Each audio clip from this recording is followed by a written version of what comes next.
Considering how the market has changed for hybrids and electric vehicles, do you think that more Americans are weighing these options today?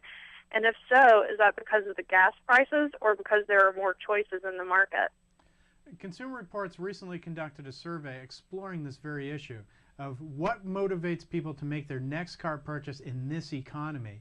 And what we found is, while 67% said that they were concerned about environmental issues, really 92% were going to be motivated by fuel economy itself. And this has been consistent over several surveys we've done in the last 2 years, where people say the green in their wallet is more important than green car issues. In the end, they're looking at the dollars and cents right now. How do you think that the onslaught of crossover vehicles has played a part in consumers' ability to downsize without losing everything they loved about their larger SUVs?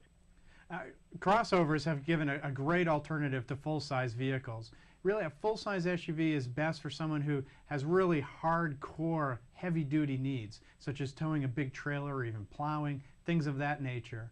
Crossover can provide all the other benefits of space and even towing for up to 5,000, even 7,500 pounds, depending on how it's equipped.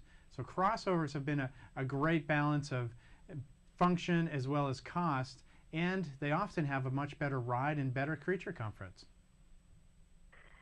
And on the policy side of things, living here in the capital, do you think that the new corporate average fuel economy or CAFE standards have played a role in shaping consumer behavior so that more people are not only interested in purchasing cars with better gas mileage, but that there are also many more options from the manufacturers for these buyers? The increasingly stringent CAFE standards are really pushing manufacturers to develop the technologies that can deliver ever-improving fuel economy. But the thing that's really driving the market is the price of gas. That and also the tough economic times. That's making people want to buy these cars, and the government efforts are really encouraging the manufacturers to stay ahead of the curve and delivering the cars that today people want.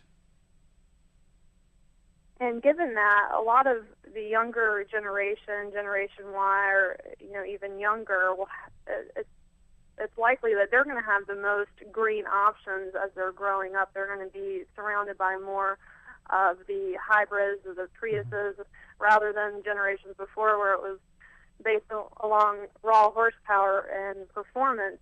Given those facts, do you think that that generation will eventually be deemed the age group that's most environmentally conscious?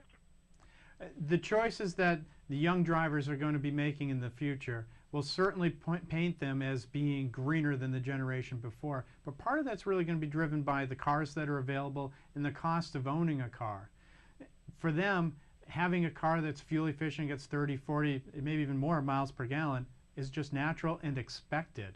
For the older generation that grew up on big vehicles that could do anything and have lots of power, for them it's a tougher move because they're downsizing away from something that they really enjoy and really grew up using. So for them, this is a tough transition stage. For the younger people, it's just business as usual. And in your recent survey, I noticed that a lot of the reasons given for upsizing vehicles were to have a safer vehicle. Do you think that there's a misconception about larger cars and SUVs being safer than the smaller vehicles on the road today? I think people look at SUVs as being the safest choice because they're simply bigger. And while there's benefits with basic physics, a larger vehicle hitting a smaller vehicle will favor the bigger one. What people often really don't consider is an SUV is a tall, heavy vehicle that is more prone to rollover and is more difficult to handle in extreme situations. Often the better, safer choice is something that's a bit more mid-sized and of a sedan-like configuration that has a lower center of gravity and is well equipped with all the latest safety features. And finally, many of my readers are car enthusiasts like us, or they're tied to the auto industry. What tips can you provide those of us who are passionate about those infamously gas-guzzling, horsepower-filled supercars? Well, certainly there are many very tempting high horsepower cars on the market, and like I say, many enthusiasts own them.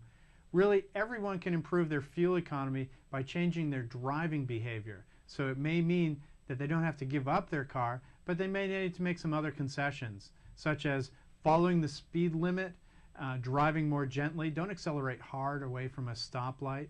And if you have an SUV or wagon, remove the roof rack if you're not using it. Anything that can contribute to aerodynamic drag is going to hurt your fuel economy. So there are some ways that they can change their behavior, also including bundling their errands together. Rather than run out to the store every time you need something, plan a series of errands that can be done consecutively, one right after the other.